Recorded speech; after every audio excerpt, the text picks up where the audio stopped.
Beat 500, get into the wild card. 86 got the Phillies all the way to the World I Series. hate to break it to you, man. I don't think it was your vision. This podcast is perfectly named, I would say. I hate to make excuses for Sandy and the rest of the No, pitching you don't. You've been doing it all year. I do hate it. I'm just gonna say it. And fucking hitting bombs to fucking Cayocho. Like, Inject that into my veins. If that continues, there's no way we make the playoffs. No question about it. I am ready to get hurt again. Welcome, everybody, to episode number 16 of the Battered Marlins podcast. I am one of your hosts, Daniel Granada, and alongside me, I have two of our Battered fans. And before we get over to those Battered fans, as usual, I will begin by telling you what is on my head. For those fellow Colombians out there, happy Independence Day. I am rocking, for those of you that can see, not listening on audio, my Higuita hat. I had a couple of options, right? Kick.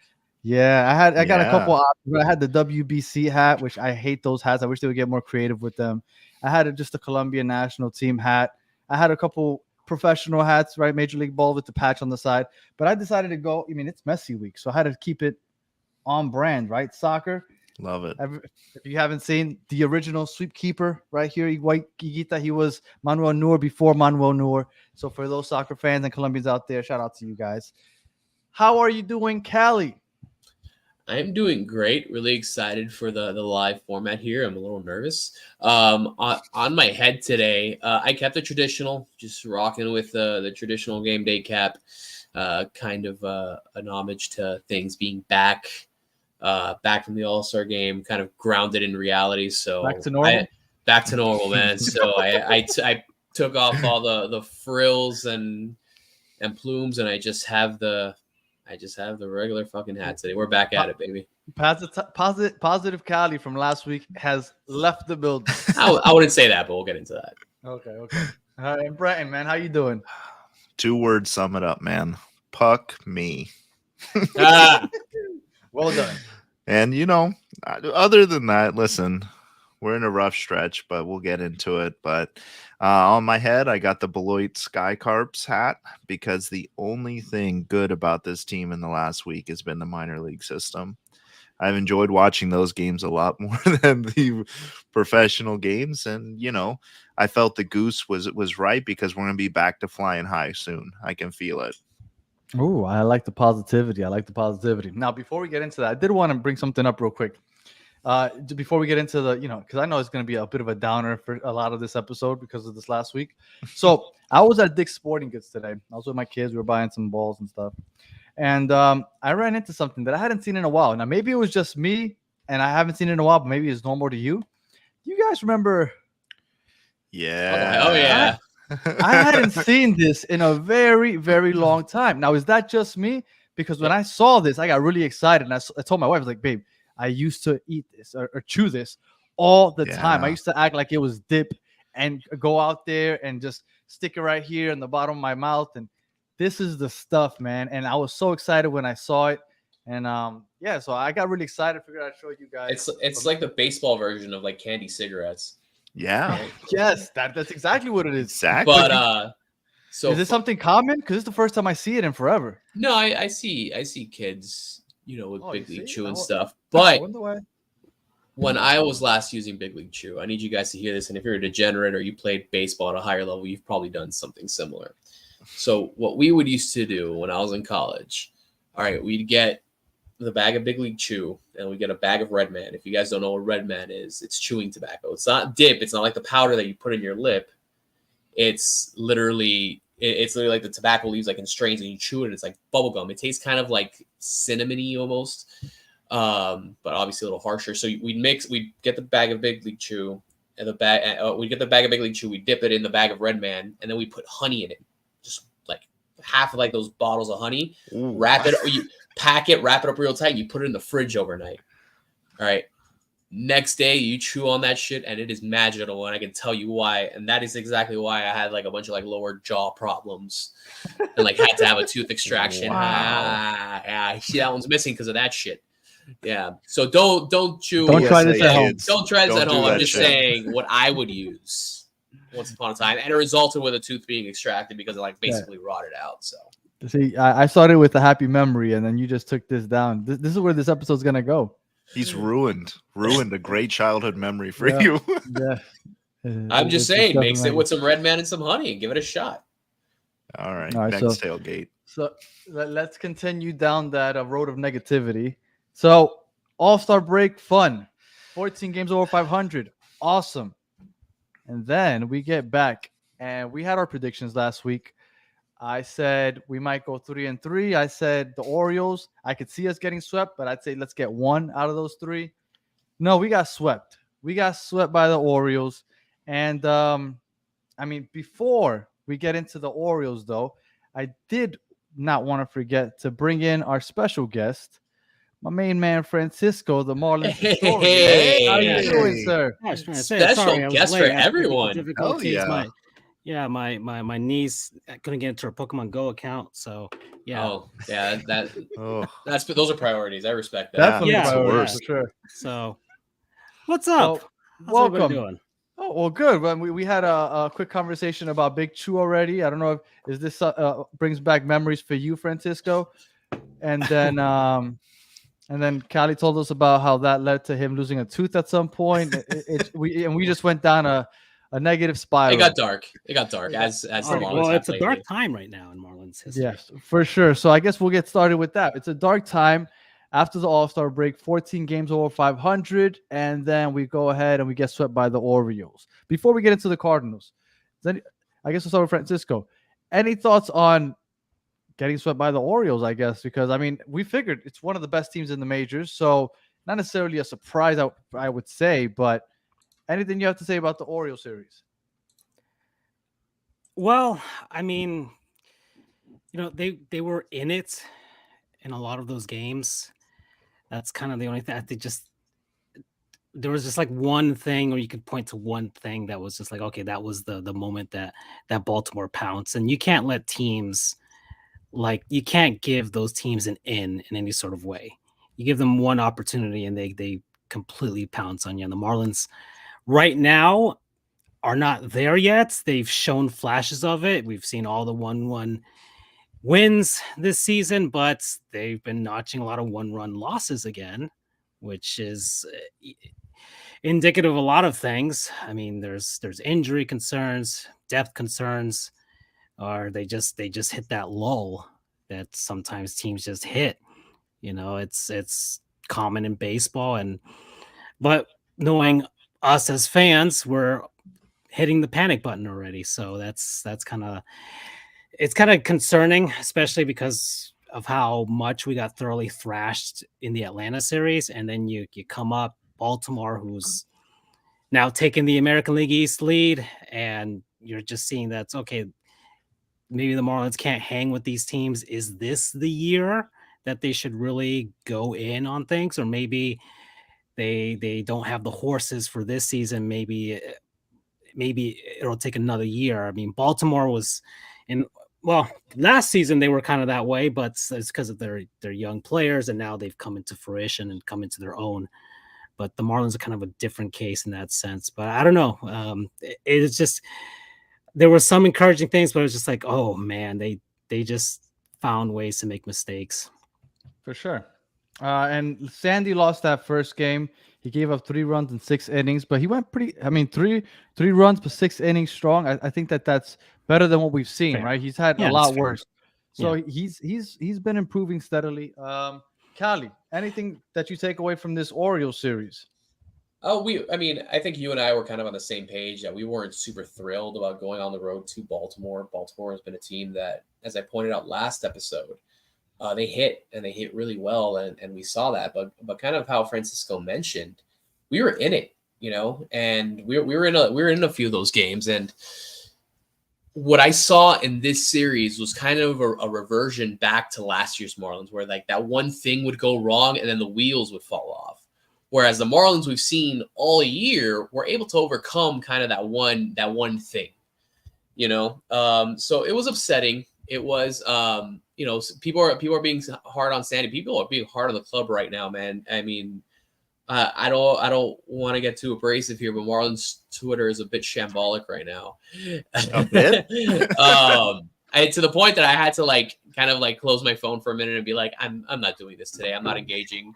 I'm not, because people are calling for everyone to get That was after fired the or Baltimore traded. series. Good I'm like, dude, guys, like settle down. Calm down. Like, I understand we're frustrated, we're angry. What was it, 6 straight we just dropped? But breathe, man. Like, we didn't play, like, in both of those series, we didn't play bad. We just had something go wrong. We just didn't win, right? Yeah, we just didn't win, which I know is kind of the point, but again, it was a bit of that reversion to last year's Marlins and Marlins of previous years, that like that one thing would go wrong after playing well and the wheels would fall off and everything would go to hell.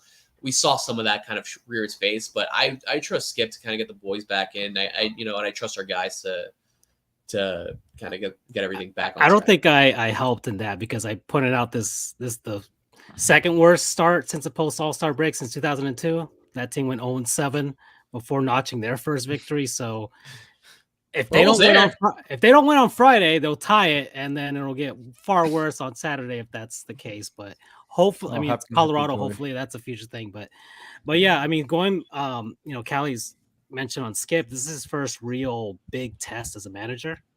Mm-hmm. How do you stop a skid? What do you do? What's the thing that you need to do? Or is it just that, hey, this is baseball. This is, weird things happen. The 98 team went 4-1 after the All-Star break, and then they lost like 11 straight or whatever. So it's okay. Do we just keep doing what we're doing? Good habits, keep it moving. Let's not let it get into our heads. Move on to the next game. Let's go to the next series. Colorado, we're coming back home, and not let the guys let the things surrounding them infiltrate their minds. Distract them. Yeah. Alberto, we're gonna get into the trades and the trade deadline in a second. We're gonna go over the series, but for sure we're gonna get into that, because I'm with you. We need to be buyers, but let's finish going over the Orioles real quick. Branton, the Orioles game, the third game, Sunday game, they had a bullpen game. They had Okert start. He lasted 1/3 inning. Yeah. and then we went Soriano for the rest of for a couple more innings. Oh, I'm gonna ask you 2 questions. Hit me, baby. I guess overall assessment of the Orioles series. You can lead us into the Cardinal series. Yeah. And how long do we have to keep seeing these bullpen days? Our bullpen is shot. That's it. We ran through them the first month. Yeah, absolutely. I mean, you're 100% right on that. But the Orioles series, for me, I didn't hit the panic button at the end of that sweep. I was optimistic. I was like, hey, we're going to take 2 out of 3 from these guys in last week's show. You guys were a little more realistic. I was like, hey, we'll be lucky to take 1. I think, Danny, you predicted a sweep. So, they're the number 1 team in the AL East for a reason. Like, it's not a fluke. And so I wasn't panicked by that. And we'll get into the Cardinals series. That for me was more worrisome than this. But again, I had to put myself into perspective and say, it's 6 games. Every team is going to have struggles like this. The Braves got swept by the Athletics. That doesn't mean shit, because the Braves are still the best team in baseball. And I still think the Marlins are a good team. I think we're still a playoff team regardless of what happened in those 6 games. But as far as the bullpen game, I am so pissed that we keep having these goddamn bullpen games when we have quality arms in the system. What is it going to take to get Monteverde up on this team throwing innings? You're going to call up Cueto, but you're not going to bring up Patrick Monteverde. Like, let's get real here. All our problems started when Cueto got back up. And when Yuri went back down, we're ready to crucify him already. Huh? I mean, they've won like 2 games since Yuri was sent down. Yeah. I think it's. I want to clarify though. Cueto, I don't really think it's Cueto's fault, because I think he's been but coincidence. We've been. I mean, I think it's kind of like the baseball gods taking a giant piss on our heads for sending down Yuri when he's been our best pitcher this year. Well, sending him down and not bringing somebody else up. Like, you brought someone else up. It was Cueto. Somebody deserving, not just somebody because you have to pay him. I think, and Brandon, I think you mentioned this a few episodes ago. I think the whole thing with Monteverde is that they know he's a trade piece. He's a piece probably in a Yeah, trade I don't coming think up. I said it on an episode. I think that was in our group chat. But Maybe, yeah. and I want to make sure you get the credit for coming up with this idea. But Thank you. I think there's merit for, Monteverde. He hasn't been trotted out onto the big club yet because they don't want him to get shelled, and then lose value. Yeah. He's a fantastic prospect. He looked great in the futures game. Got the last 2 outs.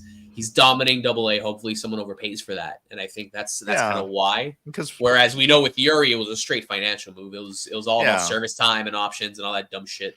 we talked about it last week, and we'll get into it when we talk about if we're buyers or not. But the Marlins are clearly dealing arms at the They deadline. have to almost. That's So- our best commodity. Now bringing Monteverde up, maybe that translates into us getting like a big bat or something that we need, which I'm okay with then.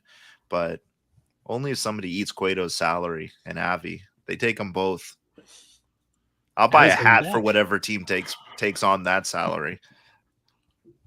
So we got swept 2 series in a row, right? Now the Orioles series didn't surprise me as much as the Cardinal series. I was not I expecting was that. shocked.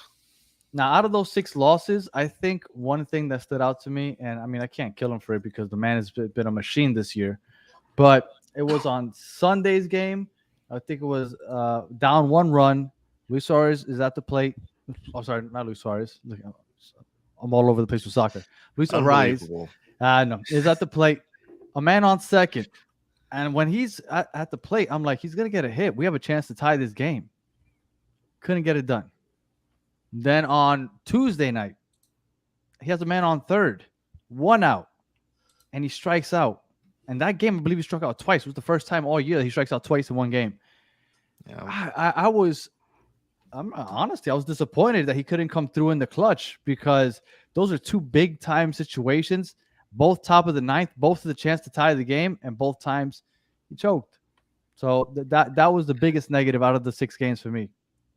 I mean, it's going to happen. It's they're For sure. It's unfortunate because he's been our best hitter. But another thing, just looking at Marlins Twitter, people like up in arms about Luis Suarez. You did it to me too. Now look at you. Too much Inter Miami Twitter for me too. I need to like take for my vacation next week. I'm taking like a social media hiatus. I'm done with this shit. Sure. But people up in arms about Luis Suarez. Not getting. I mean, it happens, man. It happens to the best players in the bigs, and we can't get mad at someone who's been fantastic all year. One of the best hitters in baseball all year for 2 missed opportunities like that. It's frustrating. I get it, but fuck, man, we gotta pick our battles a little bit. And I understand people are frustrated, but I think I think a lot of people are hitting the panic button way too early right now. I think Well, it's a that bit and unfair. let's get upset about Arise didn't hit in those 2 situations, but maybe if Okert had come out and actually done his job in the first inning, Got into Arise outs. wouldn't be constantly in these situations. Arise is hitting, what is it? He's still hitting 376 with an on base percentage of 888. Like, give me Towards a the end break. of July too. Yeah, like this guy is not the problem. No. We're putting him in these situations too find it- often is what happens. And then find it- he's going to struggle sometimes. I find it incredibly unfair to him, actually, if fans Yeah. are putting it on. There's 8 other guys in the lineup, For Yeah. sure. and we've seen the struggles with runners in scoring position. That Cardinal series was incredibly frustrating with that. Yeah. We out hit the Cardinals, I think, in that series. Mhm. So it's we can't just have it on one guy. No, We Yeah. need, Gene Segura grounds into a double play pretty much every game, and we're creeping had up one or on two- some historically bad double play record right now. Who is it? Is it Hot Marlins fan or something like that? That's tracking it right now on Twitter. But he's been I think on it it, is. for every single time they ground into a double play, and it's Yeah. insane how bad they are. And it might be their hitting philosophy with Brant Brown. Maybe they are putting the bat on the ball and trying to get something in play. But I don't know if we have the speedsters to kind of do that or the horses to do that. But regardless, I mean, yeah, maybe it's the idea is to hopefully shoot something through a hole or something like that. But it's not, it can't just be on a rise. It's got to be those Yeah. other guys. I mean, you got Coop, you got our two powers, Coop and Soler. You've got I mean, Dela Cruz is really the only guy that I could say that's hitting well as of recently. So he's been pretty consistent. He had a home run in that last game. You know, he's coming into his own, and I think he's been one of our more reliable hitters aside from Arise and Soler with the pop. But we got other guys in the lineup who need to do something. Yeah. And for sure. you know, Jacob Stallings is automatic out pretty much. So we've got really eight batters. And yeah, that was a point I was going to make too. I mean, we have guys in our lineup, like, you know, we have guys. Where is he at here? We have Segura hitting 219. We have Stallings hitting 200. You know, we have Fortes hitting 208. Yeah, you know, we're getting mad at guys that we're getting mad at the guy that's carried the bulk of our offense throughout the entire season. Far and away the best hitter in our team. I mean, in terms of average, there's not a close second. No, there isn't. You know? And I don't know if anybody's getting mad at him, but it's just when you would hope that the guy that's the face of you, because I mean, without Jazz there, he's now the face. So you know, you kind of hope that you can count on him coming in the clutch. But like you said, it's baseball. You succeed 3 out of 10 times, and you are a Hall of Famer. So I mean, it happens. But it would have been cool to see him do that. Like like Francisco was saying with De La Cruz, the last 2 series he had 2 home runs, 4 RBIs, and overall we had 60 hits in 6 games. That's an average of 10 hits per game. It's not bad. You got 10 hits every game, so not too bad. Callie, 1 week later, because last week you were Mr. Optimistic, which was kind of weird to see.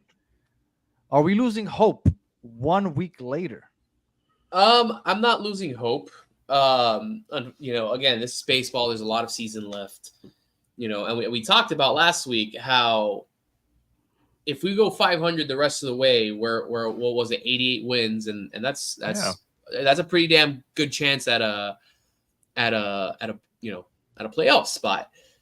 Now, I understand the frustration. I get it. Losing hope, no, because this team has, given the sample size that we've experienced, this team has shown that it can overcome adversity.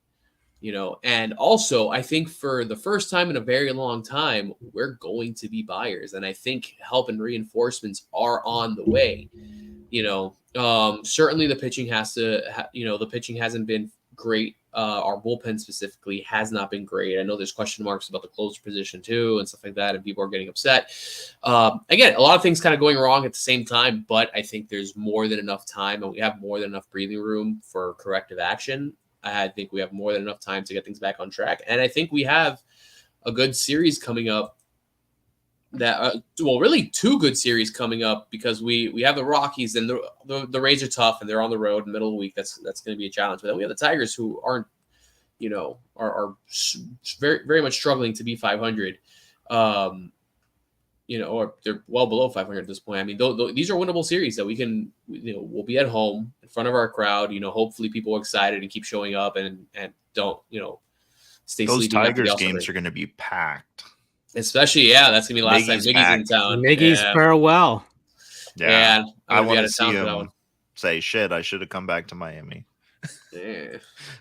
Brighton, we've lost 11 out of our last 16 games. A week later, are you losing hope? Because Cali isn't. No. Nope. Okay. We're still a playoff team. Look, we're talking. You know, we're talking about technically injury we're not concerns. Right now. Listen, we're not in the wild card. We are. Okay. We are as a team. We're going to be a playoff team. I love it. You know, we talked about. You know, Callie just said we're buyers at the deadline. We're going to be bringing in help, but the other thing that we're going to be doing too is we're going to be getting healthy. Like, we saw Cabrera finally come back, and that man looked good. Like, he looked like the Cabrera that we normally saw for the first 3 innings. And then he fell off in the beginning of the season. Like, he looked decent. Hopefully, Trevor Rogers at some point. Got to get him back. Jazz is coming back at some point this year. Hopefully, Avi does not come back because he grounded into a double play his first at bat. in the minors, so that was great. But we're gonna have options. Is the point? We're gonna Well- have more people to bring in because right now, like we have slumping guys, but we don't have people with big league experience to put in there. Like if we don't get a catcher at the deadline, I mean, God, that's gonna kill me because we have two. It doesn't matter which one of them you run out; they're gonna strike out or they're gonna just fly out or something. Like it just. But brought up we're good. You brought up Cabrera, and he did play well that game. Yeah. But when the game started, the very first batter he walked. Was anybody else not feeling great right after that very first batter? Because it feels like the guy just can't get his command. And like he ended up having a good game, but man, that got me nervous. Well, he didn't Yeah. have any rehab starts, right? He was just doing sim games. He had just sim games, yeah. So, given the way he pitched without facing any real competition, even in the minors, that's a pretty damn good outing. That's a pretty damn good outing. And it's a massive shot in the arm, really, if we can get him back and actually have another starter. We get him back, and then I think over the next couple weeks the Marlins can realistically have a 4-man rotation because there's a few off days. So there's maybe that can ease some. But we need some good deep starts from some guys, 5-6 innings at the very least. And Edward Cabrera coming back and looking like that. And if he finds his command, sure. Yeah, let's roll with that. It's I was very encouraged by his performance. Yeah, we've seen that we've seen that if Cabrera can avoid the walks or limit the walks, he's very good. He's very very good. His whiff rate is very good. He it's just obviously the glaring issue is whether he can be consistently in the zone and whether he can consistently keep guys off of the base. But again, he's been a little bit feast or famine this year. If we can get some consistency out of him, I love that. And then we have a couple guys still trying to heal and get back, and hopefully Sandy finds some sort of rhythm on this planet because he's going through it right now. But one bad inning, he always gets one bad inning. That's it. Yeah, unfortunately, the last one was the first one. So yes, before we get on to Sandy, real quick, Cabrera, that one start, 5 innings, 2 hits, 1 run, that home run that they got off of him, 3 walks, 6 strikeouts, so pretty good. But jumping on to Sandy, like Callie was saying, I'm gonna go straight to Brenton. Brenton, I'm going to you. I've been riding you all year, and you're gonna keep defending him. So go ahead. Yesterday, you saw it 4 in the first inning, put us in a hole pretty quickly. What do you got to say about Sandy? The man's struggling. I can't say, Sandy is a great pitcher. Great pitchers just don't go to shit overnight. Like he's going to figure out and he's going to come back. And we've gotten this far without him. So my hope is he figures it out in the last quarter of the season and then carries us into the playoffs. But it's worrying to see that he consistently has 1 inning where he just comes unhinged. Like he has 1 inning basically where he's Johnny Cueto, and then he goes back to being Sandy. That first inning, I was like, Jesus, is Skip gonna have to pull this guy? Like, it's worrying, but at the same time, like I trust that he will come back at some point. I don't think you go from being a Cy Young award-winning pitcher to nothing in a year. I just don't see it. But I can't defend the stats. Like he's just not been great this year. He's not been not even good. Yeah, no, he's probably been, like we've said all year, Braxton Garrett has been our most consistent starter. Cabrera, when healthy, was probably number 2. Luzardo 3. Well, yeah, Yuri was probably number 2 then. Cabrera 3. And then, Rogers is such a small sample size, so he's probably 4 or 5. And Sandy was 4.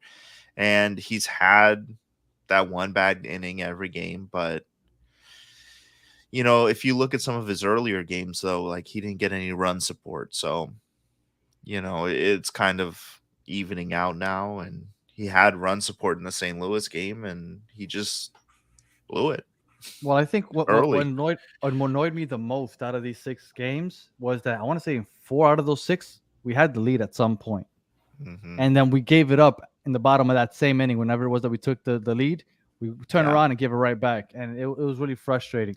Francisco, thoughts on Sandy? It's an interesting case.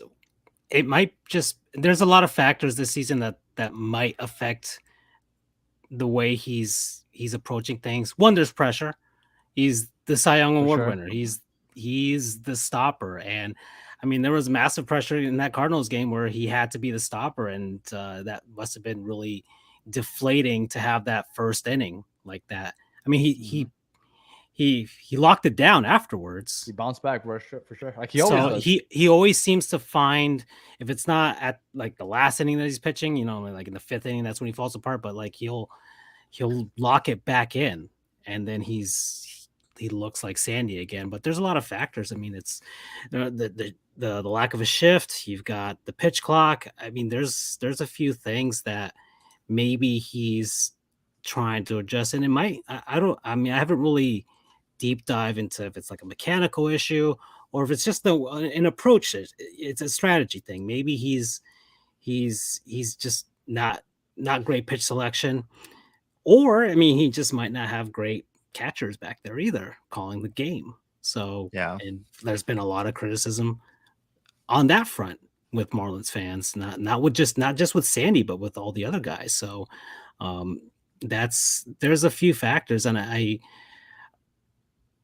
this fine. He'll have one dud season out of all the seasons he's had so far with the Marlins. And even the dud season, this dud season is still better than some other teams' aces. So it's not, I don't think it's we just kind of have to take a mulligan on this season and just okay, let's loop it back around Sandy, or he can finally lock it down and have a great August and September and find his way again. But I'll definitely take Alcantara over Scherzer or Verlander. So well, Yeah. I mean, there's in another that example, and case, he's younger. so, yeah. So I I'll mean, take it's those not any day. it's not I can't blame Sandy in any sort of way. I just think there's just a lot of factors, and it might just be pitch selection and everything like that. He just gives up. He just makes some mistakes. It doesn't look like he's a lack of velocity, a lack of Mhm. control. It's just some strategical errors that's been his undoing. Yeah. Sticking with the pitching, I have a question for you. I'll start with you, Callie. AJ Puck. Huh. Ooh. Is he not the answer at closer for us? Because at one point I thought we might have the best closer in the National League the way he's playing, and the wheels have fallen off. What do you think about Mr. AJ Puck? Man, I mean, you kind of said it in the sense that there was a point that we were all convinced that Puck was a guy that he had a few outings in a row that he was absolutely just astounding, right? And I think on this show we were talking about how he's one of the best. He might be one of the best closers in baseball this year. He had that presence. He kind of had that like I don't give a crap presence on the mound. And lately, that hasn't been the case. Now again, he's leading our lead. He's leading our team by far in saves with 15. He's saved 15 and 19 opportunities. Okay, that's a pretty good conversion rate so far, considering our record and kind of other options. But his ERA has skyrocketed to a 4.40, which isn't great. His WHIP is okay. It's 117. Teams are hitting 244 around him. He doesn't walk a lot of guys. Only 6 walks on the year, 37 strikeouts. But he has 15 earned runs on 30 hits, which is not a great not a great stat there. So that means half the time they get a hit off of you, a run is coming in. So since he returned from injury, he's played 11 games. He's had 9 save opportunities. He's blown 3 of them. So from what the stats you were reading, he's blown 4 saves all year. yes, But 3 of them have been in the last 11 games. So Yeah, he hasn't been it's a right tough since stretch. he came back. Right. it's a tough stretch, and we know he stepped away for a bit because he had dead arm, and they're talking about him having dead arm early in the season. This could be some of the effects from that. I don't know if he needs another period where he needs to kind of just be shut down for a bit and not get innings. But there was a stretch there in the beginning of the season that it felt like he was throwing every night, and that's tough. And yeah, Tanner, people were calling for Tanner Scott to get the save opportunities, and maybe so, but Tanner Scott had a pretty rough start to the year as well. So it's baseball, man. It's gonna happen. We have big league pitchers, but we're facing big league hitters, and they're gonna hit baseballs, and it sucks and it's frustrating. But again, we are 8 games over 500. I am still confident. I think Puck can bounce back. I just think that maybe Puck needs like a little bit of time because he's for a closer, and this point in the season, he's thrown 30 innings in. I think it's 32, isn't it? 32 games he's played in 30.2 innings. I mean, that's a lot of games. That's a third of our game. Right? A little under a third of our games that he's come in to pitch, and that's a lot for a closer. Considering he took how many? What was it, like 2 weeks, 3 weeks off with dead arm? That's a lot. But we keep celebrating the 1-run victories. That's how you get those 1-run victories. You get them closers to come in and shut them things down. Unfortunately, I think we're just used to having like those lockdown closers from the past, right? I mean, which ones? I'm sure. I mean, we've had Antonio Fonseca. He had a really good season. Of course, Rob Nan, the best closer in Marlins history. We've got. We had the 1-year wonders of Armando Benitez and Todd Jones, right? Yes, I was just gonna say with the handlebar. Yeah. We had like a year or two of AJ Ramos too. That AJ Ramos made the All-Star team. Leo Nunez. Juan Carlos Oviedo. Thank you. That's all right, whatever. But I just say what's on the back of the jersey. I know AJ Puck. I mean, I was just, gosh, man. I was at the last one and against the Phillies. I bought the milkshake, the red velvet milkshake that they had at the sweet play and everything. I was having a great time. We were beating the Phillies. It was like, oh, this is awesome. It was like 3-1 coming into the 9th inning. Oh, okay, the lights come down. Everybody's taking out their phones. Hits. And like, oh man. And it comes in that little plastic mason jar with the Marlins logo, those things. It's beautiful. I was going to take it home. And he gives up the home run. And you dropped it. And then he locks it down and gets the last out, right? Just 1 strike away. And of course, the Marlins lose the game. And I was so upset. It's been a long time since I was that angry after a baseball game. I forgot the little mason jar. I just walked down like, no. He ruined my night. He ruined that milkshake. I don't even remember how it tasted anymore because I was so upset. I came up with the clever thing. It's time for Skip Schumacher to drop the puck. It sounds like a really cool thing to do. They could have hockey that's imagery, a good one. Tie it with the Florida Panthers, but no, it might just be time to drop the puck from closing games for a few games. I see what you did there. I see, and you guys were talking about closers of the past. So let's just go back to 2022 for the and majority. He's a Gator, by the way, so he's doing it to spite me, a Seminole. So there you go. No, we don't like Seminoles or Gators over here. So my wife's a Gator. I'm obligated to have. The U's been dead for 20 years now. So. Don't get me started on you in baseball, please. I'll go on a rampage. 2022, the majority of the year, Tanner Scott was the closer. Should we go back to Tanner Scott, Francisco? No. I think he's Francisco, Brenton. I just wanted to fill it in. I honestly think he's doing well in his role right now. Okay. I don't think we should move him from this role as a setup man. I think sometimes you guys find their roles. I think this is. I mean, he lost the job last year, right? Towards the end of the year. I know, but right now he's been kind of been kind of solid as a setup Been guy. He has consistent. been. And Yes. so I think it wouldn't.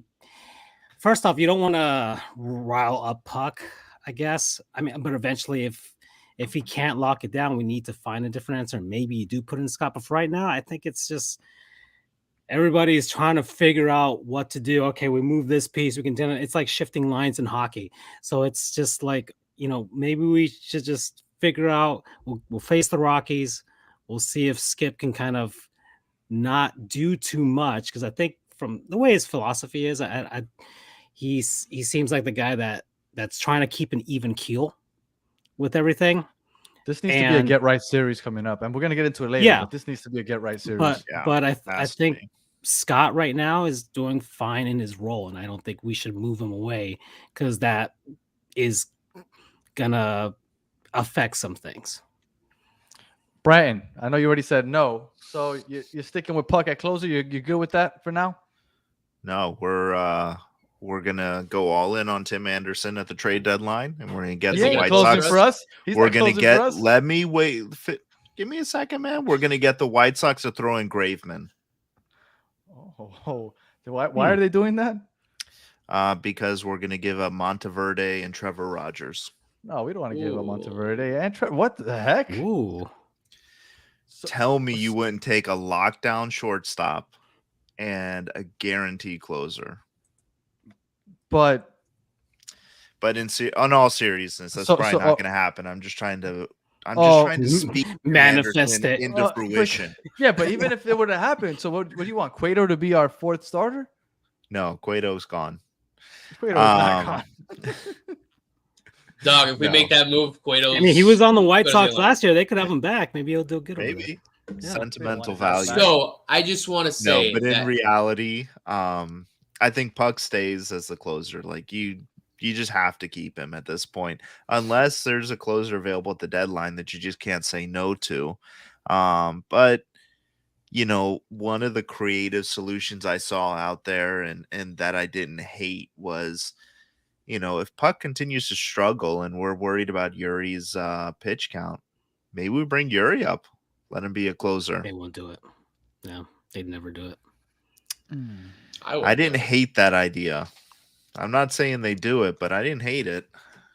I kind of hate it. Little John Smoltz situation there. Yeah, John Smoltz did that after he had like half a UCL left in his elbow. Well, maybe Yuri finishes the year as closer, and then we have him in the rotation next year. Let him get some high pressure games. For all you immaculate grid players out there, if you ever see 200, you need 200 wins with 150 saves. John Smoltz is your guy. But just want to point out your boy. The team. Just want to point out Tim Anderson this year is hitting 231 with. He's gonna come so cheap. He's gonna. If you had to play on that White Sox team, 540. If you had to play on that White Sox team, would you care? No.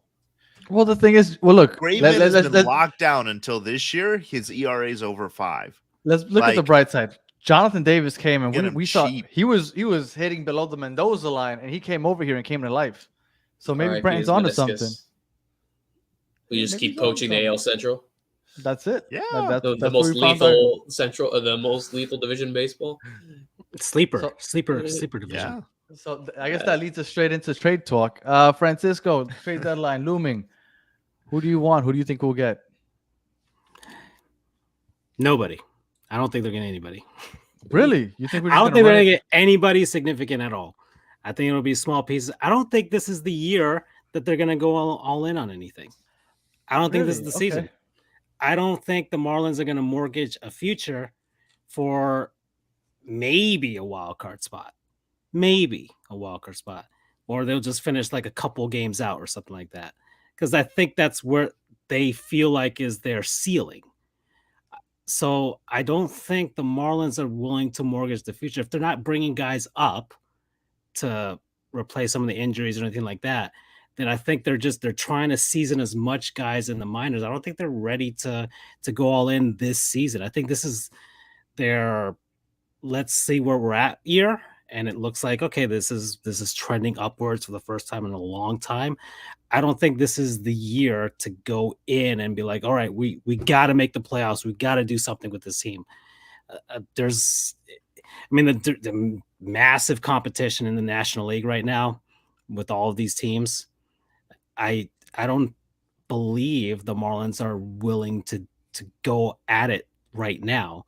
In the offseason, yes. And I think during the winter meetings, all that stuff, I think that's when they'll try and make their moves. But I really don't think they're gonna do anything huge, significant. Maybe they'll get small pieces from the minors or some obscure guys. Maybe try and figure out some guys that maybe are not growing with their current team and that could flourish with a bigger role in Miami. But I don't think we're gonna get anybody significant. That's how I genuinely feel. I don't think this is the year that they're gonna go in on anything big. So Bratton, Tim Anderson, Francisco, to nobody say of it. significance, No, and well, Cali. listen, I hate to say it, but I do agree with Francisco. I don't think Tim Anderson is really going to come. I feel like that was the best thing that came from this 6-game losing streak. Listen, I feel like the front office is like, let's add a piece. I have an obscure name for you that I think we should target, but I love we'll see obscure if Kim's names. listening. Ivan Herrera from the Cardinals, catcher, 23 years old. He's had a decent time in the minor leagues. He's done all right this year. He is stuck behind Contreras there. I think he's a piece that we might be able to bring in. Maybe not now, but maybe in the offseason. I think he's a name to keep an eye on. He could be a decent catcher. Cali, we still getting Goldschmidt? Goldschmidt? Yeah. That was me fucking around a bit. But I know. No, I mean, I kind of think the antithesis of what Francisco thinks. I think this is the year that we're seeing kind of the pieces fall into place. Like we're clearly a competitive team. I think if there's going to be a year that we're going to buy, I feel like it's this one. Do I have specific names for you? I know someone mentioned go after Grandal or one of those guys. I just don't think we go after a catcher. I genuinely don't think we go after a catcher. I think they'll ride and die with Stallings and Fortes. I think the obscure guy we go after, we'll get some random reliever that will give up a prospect or two for that doesn't mean anything to us that someone's trying to unload. But I don't see why we don't go after at least a bat that, I mean, names are relevant, but a guy that we know will drive in some runs and get on base. I don't see why we don't do that. I mean, I'm sure there are options here at the deadline as teams kind of start figuring out where they're at. I would love to see us kind of just, I mean, I think I mentioned it last episode. I think if they go after anybody, I think they'd go after a corner guy. They won't go after an outfielder. They won't go after a middle infielder. At least they won't invest heavily in a middle infielder because that's just not how the Marlins operate. But I think we can see them go after a corner guy or even a DH option type of guy that could definitely contribute. I don't see why they wouldn't. I don't think we go after a closer. At least not a big name one. I think we go after a guy that can eat innings, that won't be a liability. It's just a guy. Go on MLB.com, scroll down a team, click on pitchers, and look at the most relevant name you can find. That's the guy we're going to trade for. We're going to get one of those type of guys that just has like a 3.5 to 3.8 ERA. Not going to embarrass you out there. He's going to go in, he'll get innings, he'll do the job. We're going to get a Scott Barlow from the Royals. That's actually, I saw someone else mention that in the chat also. I think that's a solid name. I think that's a name to go after. Scott Barlow is pretty good. I don't see them going after catcher. They won't go after an outfielder because we're just so heavy in outfielder right now. Salvador Perez or Grandal. I just don't think they go after a catcher, Alberto. I'm sorry, man. I'd be great. I'd love Salvi Perez, man. I'd love Salvi. We're one of the better hitting catchers in baseball. Grandal, I know, is a local guy.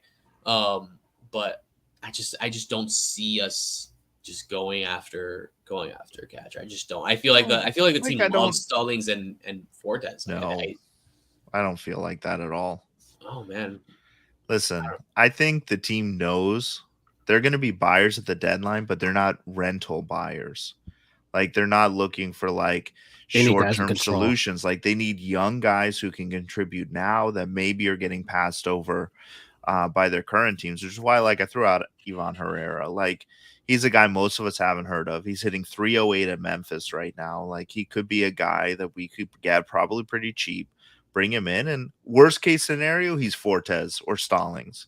But I don't see us taking a big swing on somebody and like leveraging our whole farm system for a rental. Like I don't see that happening. I think we are buyers, but I think we're going to be Marlins buyers. We're going to buy people that maybe we haven't heard of or we haven't thought of, but they'll probably end up being consistent contributors for years to come, because the Marlins consistently go after people who are controllable, who have contracts that we can at least get multiple years out of. Like I can't remember the last time we went after somebody and said, "Oh, well, this is just it. We're going to have them for the rest of this year, maybe another year."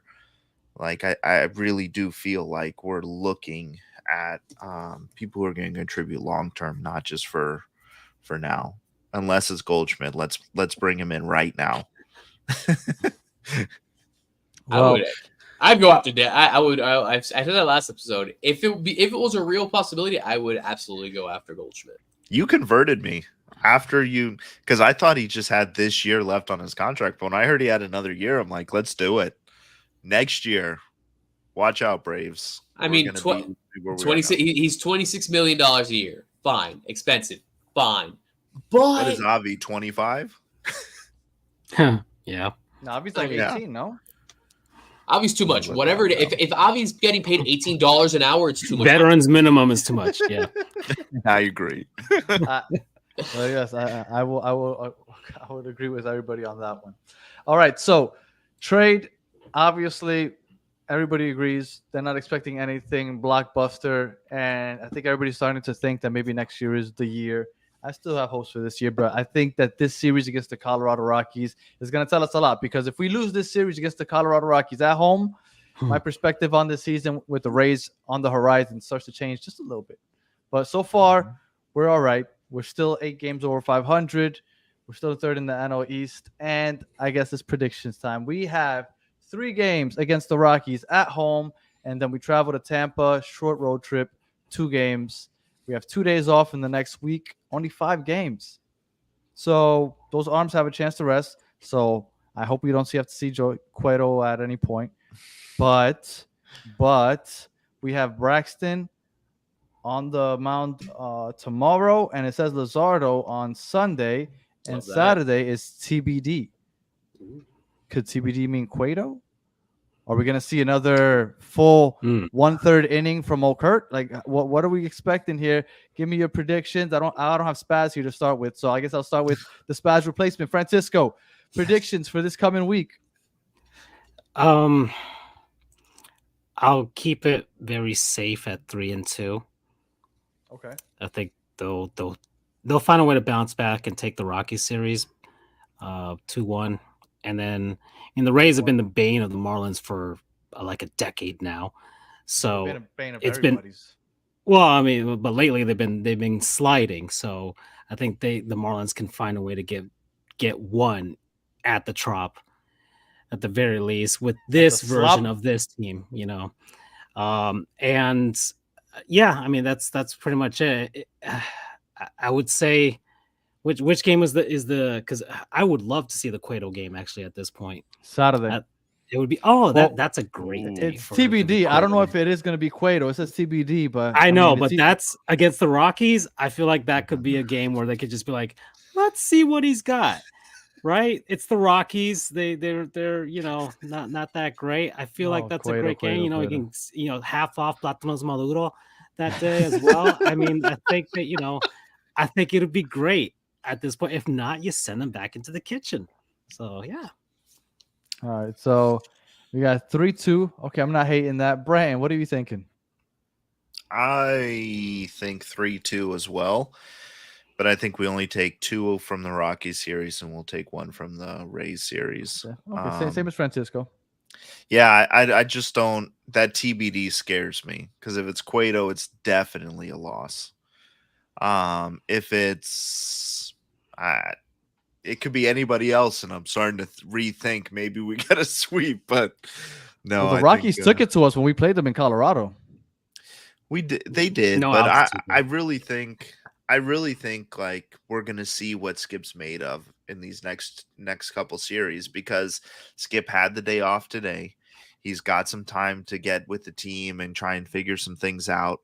We have Brax going on Friday, Flashback Friday. So I think that could build momentum and could maybe carry us to at least a positive outcome. If we win the Rockies series and split the Rays series, I'm happy.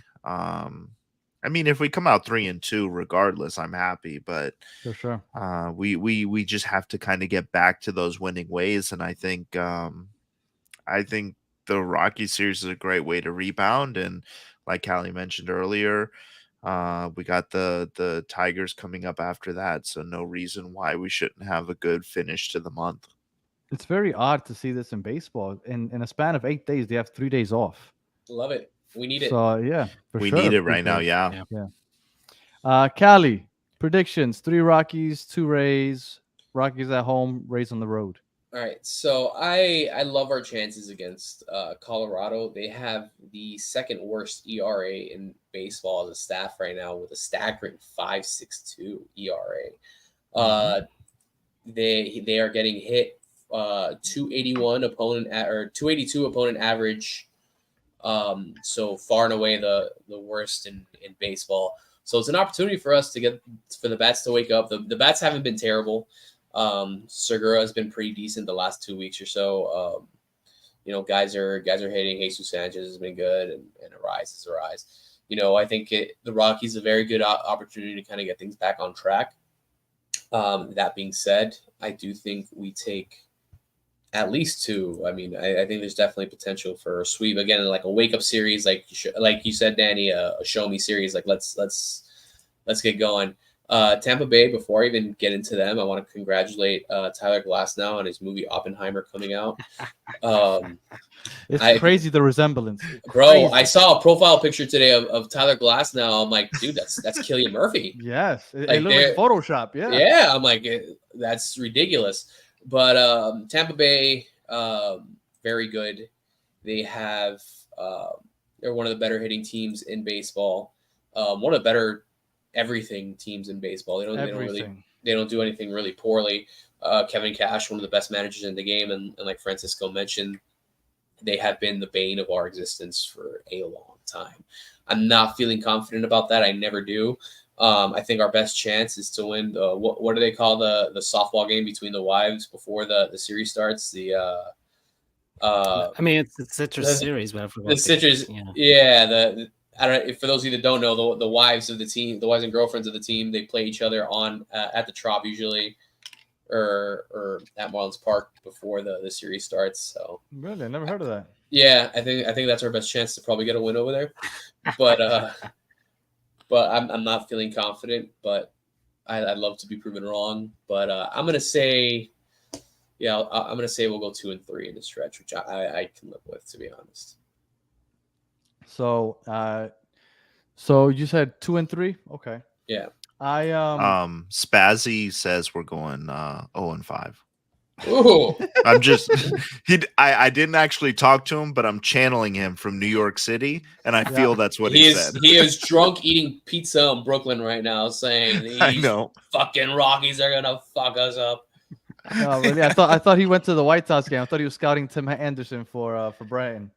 I think he got too drunk to go to the game, but we'll see. God bless him. Right. So quickly, the Rockies, like Kali was saying, the pitching is horrible. They've given up the most runs in the NL, second most in the majors. They've given up the most home runs in the majors, period. They've also blown 14 save opportunities. So if we're going to take 3 games, I think it's going to be 3 against the Rockies. I don't see us beating the Rays in the Trop. I say 3-2, but I say we sweep the Rockies. And that's how we get things rolling again. Because if we go 3-2, no matter how those 3 wins come, I'm happy, like Brandon said. So Let's see. Hopefully we can get those 3 one way or another. But I don't see us beating the Rays, unfortunately. So give me that sweep against the Rockies. All right, Francisco, as always, second time that you were with us. We appreciate you taking the time to join us. Any closing thoughts? Yeah, well, I don't know if you guys have seen. I mean, I don't know if you can show my full thing here, but I've got the setup back here with I'm here inside my own version of Lone Depot Park right now, and I've been scrolling with a bunch of images, but I don't know if you guys have noticed that I've had a lot of images of Reniel Pinto running by here. No, I hadn't. That was my favorite tweet of the week. I don't know. You'll still see it. Because there's been a lot of doom and gloom, and I just thought I could maybe contribute some sort of happiness for Marlins fans by reminding y'all of Reniel Pinto. Right, another Marlins lifer, by the way. His entire major league career, I think, was 5 seasons from 06 to like 2010 or 2011. He was just with the Marlins, right? So you'll see him scrolling by there. Look at that! Look at that handsome baby boy over there. There he is. So there he is. So it's making me angry. I love the reactions from everybody. This man ruined my childhood. I'm like, yes, this is great. Look at our handsome boy back there. Oh, I see him. There he comes. Yeah, Reniel Pinto, Marlins lifer, his entire career with the Marlins, just to show you how other teams saw him because nobody else signed him. There he is. Look at him right there sitting in the dugout. It's probably San Francisco or something like that. That one's the best. So I just wanted to make sure everybody whoever was watching this, you got a little treat back there, right? I got my own little Lone Depot Park. I love this new setup that I got here. With was it you that also posted Kevin Gregg? Yes, Kevin Gregg as well. Kevin Gregg. I was going to post Jorge Julio as well. Just a lovely, people just love these guys, right? They're real Marlins, but it was something very visceral reaction. I wanted to ask you guys, what is your personal? I know this show is like, oh, let's try and be positive, but it's hard. It's hard when you lose 6 straight out of the All-Star game. So sometimes it's nice to kind of delve into, the darkness. You embrace the darkness. I was born in the darkness. So like, who is your most hated Marlins player? Who's the guy that you're just like, why is this man on our team? What, like, oh my goodness gracious, why is he here? Was it Wei Yin Chen? Was it Heath Bell? Was it Reniel Pinto? Is it Avisal Garcia? Which guy in your entire Marlins fandom were you just like, what? Man, I love the comments. There was one comment especially about Reniel Pinto that was I think somebody put my abuelo's most hated player. I'm like, oh, that is passion right there. That is passion that comes from a fan base that's been, we've battered fans as, hey, I said it. There you go. There you go. But God, that's such a good throw question. Names out there, guys. Brandon, come on. What's your name, so Brandon? many. Just, why is he on our team? I can't wait. I have to. It's going to be somebody that people probably don't expect. It's usually relievers too. You know who it was? And I hate it. It's Andrew Miller. I wanted him to be so good. And just like I am with Sandy now, like Sandy has earned me to be an apologist for him. Andrew Miller never earned it, but I was always like, yo, he's going to be so good. He's going to make it. And every year I was just like, you know what? Fuck this guy. And then when he left, I was like, he's never going to amount to anything. And then seeing him become a closer, that was just like the bane of my Marlins existence. I was like, that's all we've ever needed is a closer. And no one ever thought to put him there. So that has to be my one. Oh, man. Oh, I want to say, man, I really do want to say Reniel Pinto because he did elicit, he brought a lot out of me. But another one that this one actually might sound strange to some people. Chris Volstad. Ooh, former classmate of mine, yeah. Oh man, he had Andrew Miller before Andrew Miller. He was. Oh man, he's the first one coming to my head right now. That's a good one. Yeah, there was like you saw the potential, right? He's like this big, lanky, guy, but he didn't throw very hard. He'd get shelled sometimes, and like they kept on giving him chances after chance, and he just wasn't very good. Epic fight against Nigel Morgan, though. Yes, well, Gabby Sanchez came in with the clothesline, but shoot, I had someone else too. It's usually pitchers. Usually I can't think of what draw the ire out of people. Man, Mike Rabello was one that like it had nothing to do with him. Just the fact like I can't believe we fucking traded Miguel Cabrera for you. It's like one of those type of things. Heath Bell was one that like I wanted to like him. He was an all-star. We all remember that all-star game. He came sprinting out of the bullpen. He slid into the pitcher's mound. And then it's like you hear a story. He has a son or a daughter with autism. And it's like, man, I want to like you. Out into the mound, it would make me so angry, so legitimately angry. And I remember that was the year that they were doing the show on the team. I don't remember the show off the top of my head right now. Oh yeah, it was on Showtime. Yeah, Showtime. Yeah. It was like the Hard Knocks, but the baseball version. Yeah, for some reason, like I hated that. They showed there was one scene, and this is like so bad. There was this one scene that cemented my hatred for Heath Bell. That he walks into Ozzie Guillen's office, and he's like, "Well, what do you want me to do?" He's like, "I'm trying." Like I was like.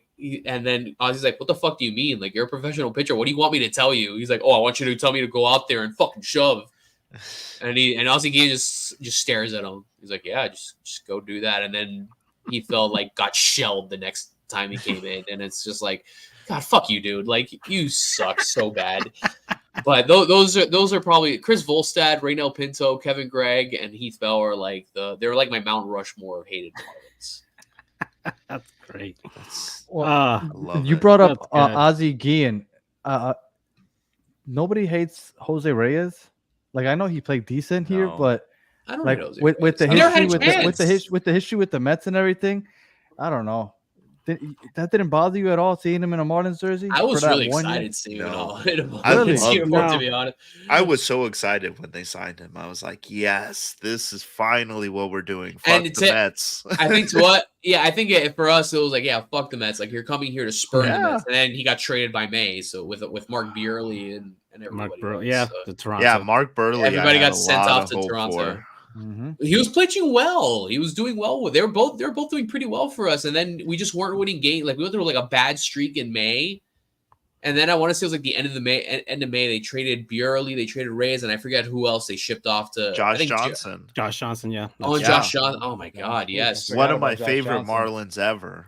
I love JJ. Yeah, the lost era of Marlins baseball was the Johnson Hanley era. Oh, yeah. That team. If they had Hanley, you guys heard that interview, right, with JJ recently, like when he did the Flashback Friday? Yeah, and they were talking to him about it, and he was like, we all felt like we were just heartbroken because we felt we just needed one more year and we would have been in the World Series, and that to me just broke my heart all over again. So yeah, that to touch on your point, that the 2008 Marlins. 2009 was the last winning team. Yeah, that was the closest that they were to a playoff. That was the year that every player on the team, every player in the infield hit over 25 home runs. George Cantu needed one more, and every player on the infield would have hit 30 because Mike Jacobs hit 32, Ugla hit 32, Hanley hit 33, and Cantu hit 29, and then you had Cody Ross who hit 22, plus Hermida hit 17, and Willingham hit 15. They had that lineup was so good. They were loaded. They had pop, which was surprising at Pro Player Stadium. They had pop, and they had like the third or fourth most home runs in one of those seasons, which is like, man, would be begging for that here at. And this is when we had 40. I'm looking at it now on Baseball Reference. This is when we had 40-year-old Luis Gonzalez. Yes, on this team, he had immaculate grade for everybody. He did play for He had. I mean, he had 261, 8 bombs, but man, he played in 136 games. Which I'm trying to see where, because Willingham played 102, Cody Ross played 145, and Hermida played 142. So And there He was had no some DH spot back then. starts, And we traded for Leduca that year too, and he hit 294 for us. That's when you. That's That what was my Brandon keeps favorite reminding year. me. Brandon That keeps was my reminding me. That's the last favorite time you year. guys were buyers. That's what I thought of. That was the last year we were like actually like big time buyers because I remember going and I was there at Leduca's debut. I was like, man, I am so excited. I was And watching I that think I from was in high vacation. school. I was in high school at the time, and like I just remember thinking, like coming off of the 03 World Series where I was at, I was like, man, we're actually like good consistently, and then the shit just went. Man, Marlins. This was a solid rotation too. We had Ricky Nolasco, Scott Olson, Mark Hendrickson, Andrew Miller, who was a bum, Josh Johnson, and then fucking bum ass Chris Volstad. Our bullpen was Kevin Gregg, the closer, who he had where is it 29 saves that year.